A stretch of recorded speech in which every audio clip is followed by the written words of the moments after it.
সবকিছু যদি ঠিক থাকে, গত বছর আমি বলেছিলাম এর জন্য স্থায়ী অফিস ইনশাল্লাহ আমরা নিব। একটা সময়সীমাও দিয়েছিলাম 5 বছরের। আমার মনে হয় না এটা 5 বছর লাগবে। আগামী 1 থেকে 1.5 বছরের মধ্যে জাতীয় সাংবাদিক সংস্থার কেন্দ্রীয় অফিস নিজস্ব স্থানে হবে।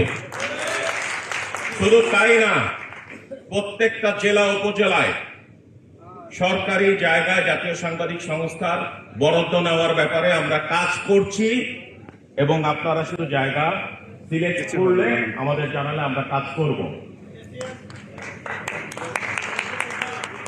ইতিমধ্যে আপনারা জানেন, বাঞ্ছারামপুর বলে গেছে, হয়তো ঝালকাঠি বলে নেই, ঝালকাঠির অফিসটাও আপনারা শুধু সহযোগিতা করেন, আমরা বাস্তবায়ন করার জন্য আপনাদের পিছে লেগে থাকবো ইনশাল্লাহ।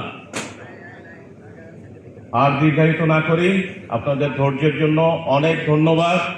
নেক্সট সেশনের জন্য হয়তো আশা করছি সবাই উপভোগ করবেন। ধন্যবাদ সবাইকে, ধন্যবাদ জাতীয় সাংবাদিক সংস্থাকে এগিয়ে নিয়ে যাওয়ার জন্য। ধন্যবাদ সবাইকে। আসসালামু আলাইকুম।